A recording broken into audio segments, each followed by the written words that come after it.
A study of academic achievement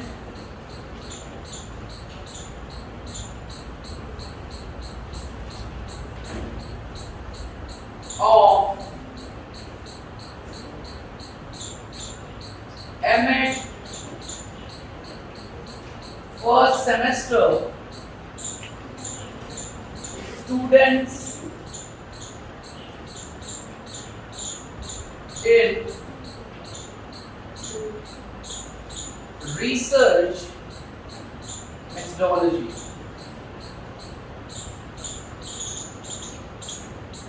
Right?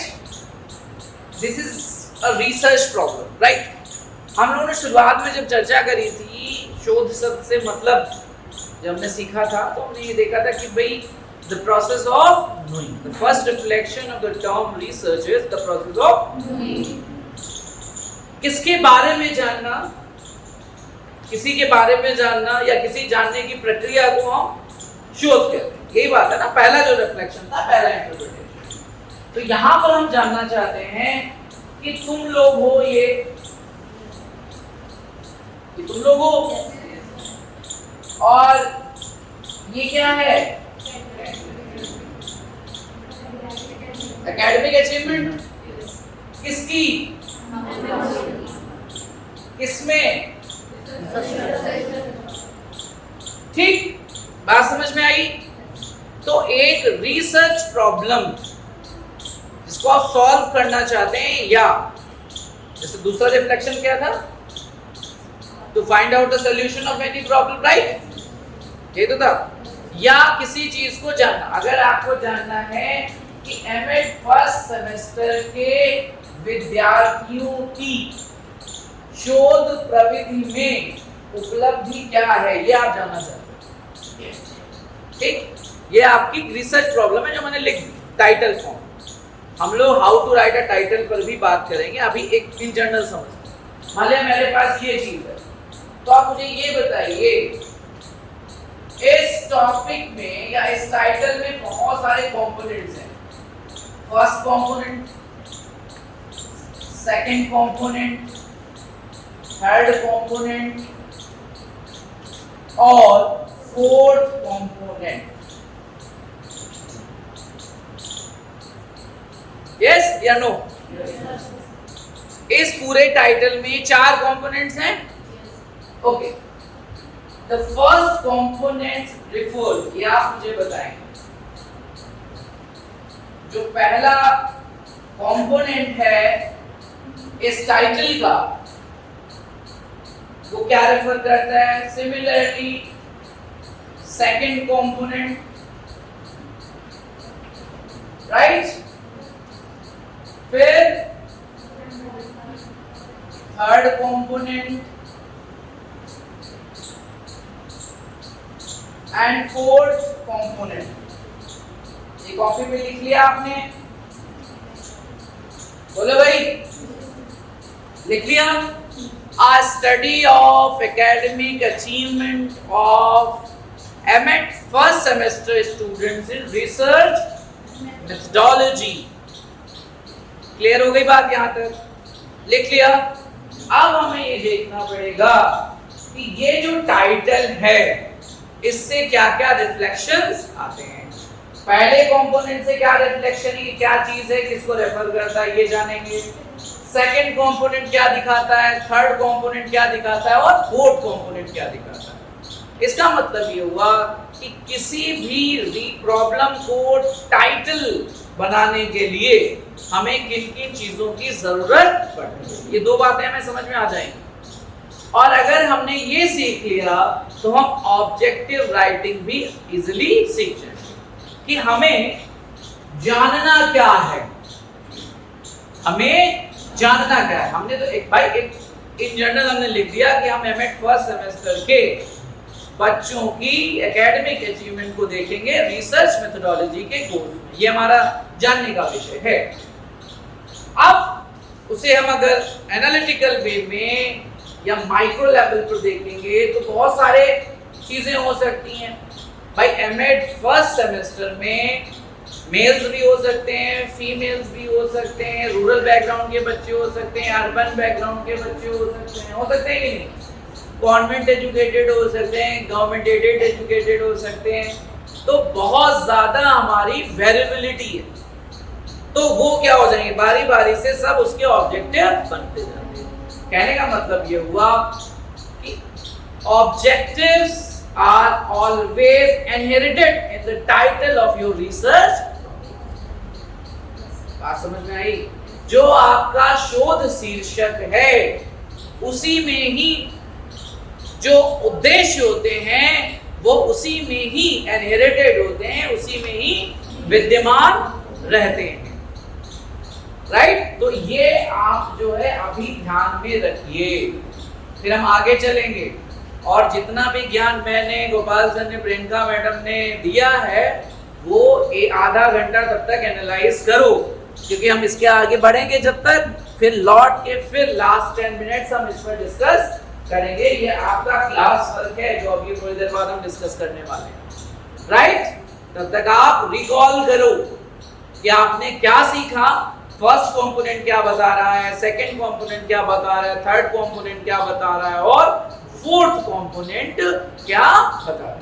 ठीक? चलिए, अब जैसे कि मैंने कहा objectives are always inherited in title of the research. जो शोध शीर्षक है उसी में ही उसके उद्देश्य विद्यमान रहते हैं। और दूसरा इसका इन्फ्लुएंस क्या है कि जो शोधार्थी है उसकी विचारधारा क्या है। हो सकता है आप मेल फीमेल देखना चाहो, हो सकता है आप नहीं देखना चाह रहे हो, रूरल अर्बन देखना चाह रहे हो, आप इंस्टीट्यूशन के आधार पर देखना चाह रहे हो। ये तो रिसर्चर पर डिपेंड करता है कि वो कितनी गहराई से इस समस्या के बारे में जानना। ठीक है ना? बोलो भाई। जैसे हम लोगों ने उतने एक एग्जांपल डिस्कस किया था कि जब शुरुआत में हम लोग पढ़ते हैं तो इन जनरल सारे सब्जेक्ट पढ़ते हैं, पर धीमे धीमे जैसे यूजी, पीजी, पीएचडी की तरफ बढ़ते हैं तो और उसके माइन्यूट एस्पेक्ट्स को भी हम टच करना शुरू कर देते हैं। तो इसका मतलब क्या हुआ कि आप सिंपल से कॉम्प्लेक्स की तरफ जाते हैं, सरफेस टू डीप की तरफ आगे बढ़ते हैं। यही तो बात हुई ना? तो रिसर्चर्स की इनसाइट क्या है, रिसर्चर्स का स्कोप क्या है, उसके आधार पर भी ऑब्जेक्टिव लिखे। समझ गए आगे बात? तो ये बहुत ही सिस्टमैटिक है। तो ये किसको दिखाता है? जो आपका व्हाई है, द सेकंड, जैसे हम लोगों ने बात देखा व्हाट, व्हाई एंड हाउ की बात की। तो why research, it always depict the purpose or objectives of your research work, कि आपका अनुसंधान करने के उद्देश्य क्या है, आप क्यों करना चाहते हैं? टाइम पास करने के लिए, घर में पड़े हुए थे, कुछ कर नहीं रहे थे, चलो ज्वाइन कर लिया, टाइम पास होगा 2 साल इसके लिए, या वाकई में कुछ नॉलेज में कंट्रीब्यूट करना चाहते हैं? आपके उद्देश्य क्या है और किस एरिया स्पेसिफिक में आप काम करना चाहते हैं? क्योंकि research is a very specific process. ये कोई सामान्य प्रक्रिया नहीं, ये बहुत ही विशिष्ट प्रक्रिया है और ये विशिष्ट ज्ञान की तरफ आपको आगे बढ़ा। चलिए आगे बढ़ते। तो जैसे कि हमने व्हाई देखा था, तो that represent the purpose of your research and how research हमें क्यों करनी चाहिए, हम कैसे करेंगे। It always depicts the methodology, strategy, types, approaches of your research, कि आप किन संसाधनों से, किन विधियों से, किन प्रकारों से या किन उपागमों से इस पर्टिकुलर शोध समस्या का समाधान करेंगे या ज्ञान की किसी शाखा में संवर्धन करने का प्रयास करेंगे। राइट? तो हम लोग 3 एस्पेक्ट्स में हैं, क्या, क्यों और कैसे। ठीक? चलिए, जैसे हम लोगों ने पहले भी डिस्कस किया था कि किसी भी, कोई भी आप ले लो, पर्सन, प्लेस और थिंग, कोई भी चीज ले लो, meanings have lot of meanings actually. अर्थ में बहुत सारे अर्थ छुपे होते हैं। क्यों? क्योंकि विभिन्न अर्थों के अपने अपने परिप्रेक्ष्य हैं। बोलो भाई। मैं ए को कैसा समझता हूं ये बिल्कुल दूसरे के लिए नहीं कह सकते कि बी भी उसको वैसा ही। क्यों? क्योंकि सबके अपने अपने पर्सपेक्टिव्स। बात समझ में आ गई? तो बेसिकली आप लोगों ने बहुत, आप लोग बोलते ना री री री री री बोलते ना, री प्लस सर्च, री प्लस सर्च, री प्लस सर्च, बार बार करना, बार बार दोहराना। आज हम देखेंगे कि ये जो रिसर्च वर्ड है जिसको हम लोग इन जनरल समझते हैं, उसका रियल कॉन्सेप्ट क्या है। आप देखिए, बेसिकली या जनरली हम री को रिपीटेड बोलते हैं ना। रिपीटेड मतलब बार बार किया जाने वाला। तो एक प्रश्न है, क्या जो भी चीज आप बार बार करते हैं क्या वो अनुसंधान है? दूसरा पढ़िए, अगेन एंड अगेन, फिर वही बात आई। तीसरा पढ़िए, मतलब कोई भी ऐसी चीज जो बार बार की जाती है, ना रुकने वाली चीज होती है, उसको दो चीजों से हम डिनोट करते हैं, एक डायनामिक और एक कंटिन्यूअस बोलते हैं। डायनामिक मतलब गतिशील, परिवर्तनशील, यानी इसमें स्थिरता का गुण नहीं। और ज्ञान भी क्या है? परिवर्तनशील। अगेन एंड अगेन का क्या मतलब हुआ? तुम आए हो, फिर कोई आएगा जो कहेगा नहीं ये सही नहीं है, इसमें कुछ सुधार होना चाहिए। फिर अगली पीढ़ी कोई आएगी, फिर वो कहेगी भैया नहीं, थोड़ा सा शोध करके हम इसमें और भी चीजें ऐड ऑन कर सकते हैं जो आज की जरूरत है। सोचो, आज से 100 साल पुराना जो करिकुलम है वो आज भी पढ़ रहे होते तो आज की जो परिस्थितियां उससे हम सामंजस्य नहीं बिठा पाते। तो उसमें भी क्या है? परिवर्तनशील है। कोई आया होगा ना कि रिसर्च किया होगा, भाई अब ये नीड है, सोशल नीड और रिक्वायरमेंट्स ये हैं, तो इसको ऐसे हो जाना चाहिए। कोई तो आया होगा, बताया होगा ना, बोलो भाई। फिर आप आज बात आ रही, ये क्या जाने, मैं जानता हूँ, मैं पढ़ा। फिर कोई तीसरा आता है, फिर चौथा आता है। तो ऐसे क्या करते हो? हर फेज में कोई ना कोई व्यक्ति आता है और उस क्षेत्र में contribute. This is the real meaning of again and again या रिपीटेड। रिपीटेड मेजर्स नहीं है, जो मैंने किया वो तुम नहीं कर रहे हो। अब इसके दो परिप्रेक्ष्य हैं, जो तुमने किया वो मुझे ये देखना है कि सही है या नहीं है। तो the process of verification is also a purpose of research. समझ गए? अगर आप किसी भी सिद्धांत या कोई भी ज्ञान है जिसका आप क्या करना चाहते, सत्यापन करना चाहते हैं कि ये सही है या नहीं है, तो भी आपको क्या करने पड़ेगा? शोध करना पड़ेगा। या ज्ञान में संवर्धन करना है तो भी आपको करना पड़ेगा। अच्छा, आप एक चीज देखो, जो भी चीज बार बार करें, अब एक बार आप लिखो, दूसरी बार आप लिखो, अंतर दिखेगा। तीसरी बार लिखो, फिर अंतर दिखेगा। चौथी बार लिखोगे, फिर अंतर दिखेगा। और धीमे धीमे आप देखेंगे कि आपकी राइटिंग में बहुत सुधार आ जाएगा, क्रिएटिव सुधार आएगा। आएगा कि नहीं आएगा? आता है ऐसा। बचपन में याद करो, हम लोगों को राइटिंग कराई जाती थी, धीमे धीमे हमारी राइटिंग सुधर जाती थी और साथ ही साथ हमारे दिमाग में क्रिएटिव और इनोवेटिव आइडियाज आते थे। तो ये रिपीटेड का मतलब ये नहीं है। रिपीटेड का मतलब है कि आपकी क्रिएटिविटी को एक्सप्लोर करना, आपके इनोवेटिव और आइडियोलॉजिकल जो इंसाइट है उसे पुश करना, और तब तक पुश करते रहना जब तक वो आइडियाज जो हैं वो नॉलेज की फील्ड में कंट्रीब्यूट ना करें। That is the real meaning of री, जिसको आप कहते हो खाली रिपीटेड। तो it's not only a repeated, repeated in the sense of कि हम तब तक उसे परिमार्जित करें, परिवर्तित करें और परिवर्तित करें। तीन शब्द हैं, परिमार्जित, परिवर्धित और परिवर्तित। और इन तीनों में हम सबकी बहुत बड़ी, समझ गए? तो ये तब तक आप नहीं करेंगे जब तक आप चीजों को पढ़ेंगे नहीं।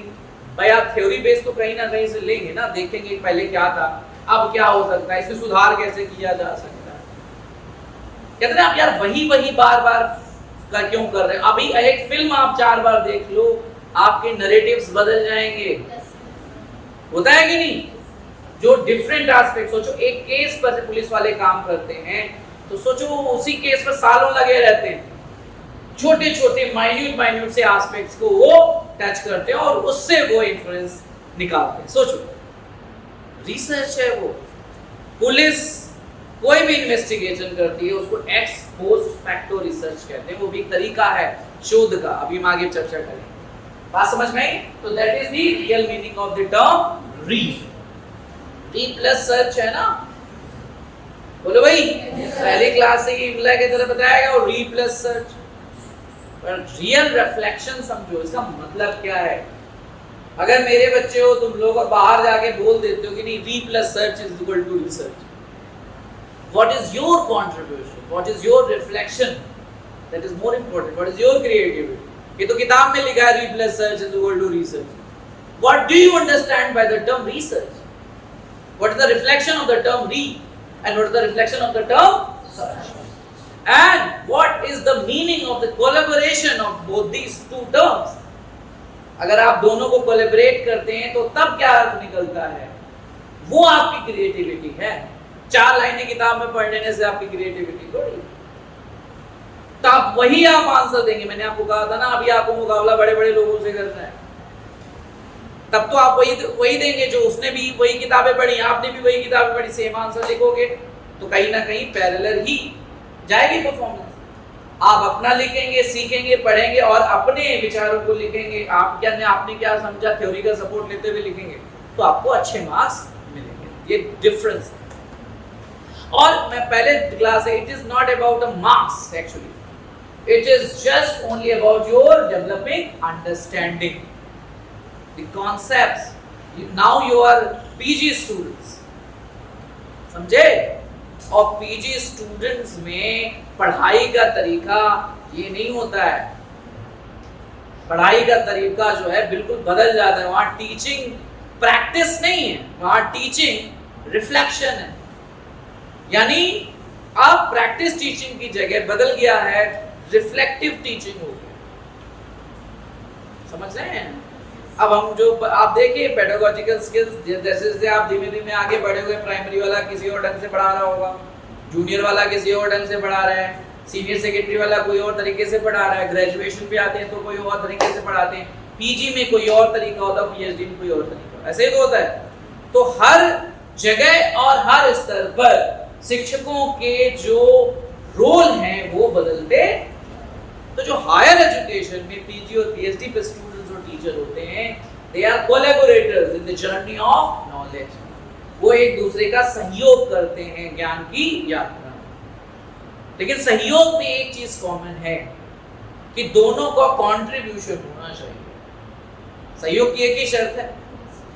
तो सबसे पहली जो यात्रा है वो शुरू होती है सर्चिंग योरसेल्फ। बेसिकली सर्च में जो सर्च के पीछे का जो शब्द है, the word behind the search, and that is exploration.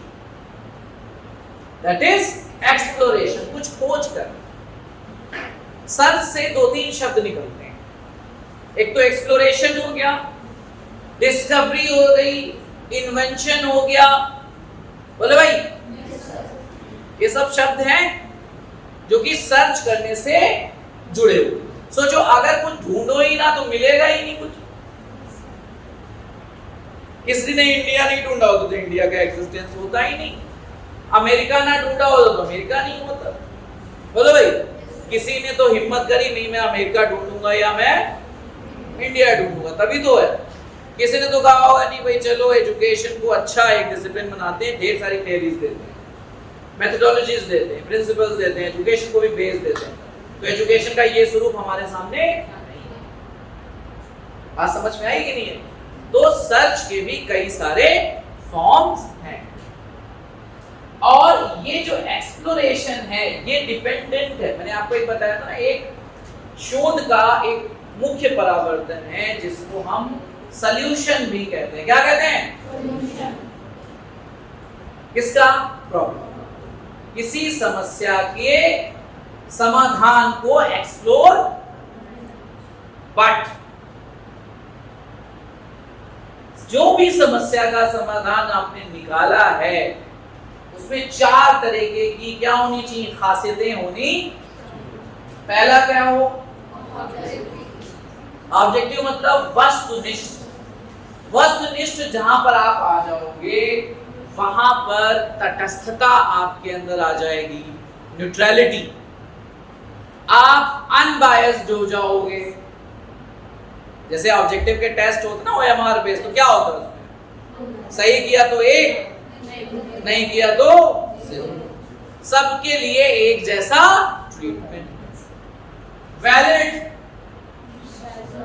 Problem कुछ और ही, सोल्यूशन हमने कुछ और ढूंढा, तो सोल्यूशन प्रॉब्लम पे कभी फिट, यानी जैसा प्रॉब्लम वैसे ही उसका सोल्यूशन चाहिए। ठीक। तीसरा, रिलायबल, कैसा, विश्वसनीय हो। और विश्वसनीयता कैसे आती है, कंटिन्यूटी से आती है। सोचो कि नितिन जो है लगातार झूठ बोलता है, तो ये विश्वसनीय पर्सन है। क्यों? क्योंकि मेरे को विश्वास है कि कभी सच। सिमिलरली कोई लगातार सच बोलता है तो वो भी विश्वसनीय। कुछ आप में से लोग होते हैं जो लगातार कुछ नहीं करते, झूठ भी बोलते हैं और सच भी बोलते हैं, और सिचुएशन के हिसाब से उसको मोल्ड कर देते हैं, तो आप लोग बिल्कुल भी विश्वसनीय नहीं। तो जो भी समाधान आपको खोजना है, जो भी आप ज्ञान एक्सप्लोर कर रहे हो, जो भी नॉलेज एक्सप्लोर कर रहे हो, वो उसी कंटेक्स्ट में होना चाहिए, और ऐसा होना चाहिए कि लोग उस पर विश्वास करें, उस सॉल्यूशन को माने और अपनी जिंदगी में भी उसको अप्लाई करने की कोशिश करें। वेरिफिएबल, अगर कोई जांचना चाहे तो जांच कर भी सही पाया जाए। इसका मतलब क्या हुआ कि हमने एप्रोप्रिएट प्रोसीजर से किसी प्रॉब्लम को सॉल्व, बोलो भाई। तो ऐसे नहीं रिसर्च हो जाती है, सर्च में भी 4 गुण है। जो भी आप खोजोगे, चाहे ज्ञान हो चाहे समाधान हो, वो वैध, विश्वसनीय, वस्तुनिष्ठ और सत्यापनीय होना चाहिए। समझ गए? तभी वो आपका रिसर्च माना। आप इन दोनों को हम जोड़ दें, रिसर्च। अब देखिए, हमने दोनों को अगर हम जोड़ दें तो रिसर्च रिफर्स, दोनों जोड़िए दोनों, to a continuous process wherein activities are carried out systematically to find out the solution of a problem। बात समझ में आई? इन जनरल, यानी सामान्य, कि हमने जनरल मीनिंग डिस्कस किया। सामान्य शब्द में हम यही सोचते हैं कि भाई कोई समस्या आती है और उसके समाधान के लिए हम एफर्ट करते हैं, यही तो बात है ना। ये इसके पूरी पीछे की कहानी। This is the general meaning और concept of the term research. समझे? अरे बोलो। ओके। तो अब आगे जो है आप लोग ये वाला जितनी भी हम लोगों ने बातचीत करी, ये चारों कंपोनेंट्स के क्या लिखकर लाएंगे, ये किसको रेफर करते हैं, and we will discuss it tomorrow in the light of the general meaning of the research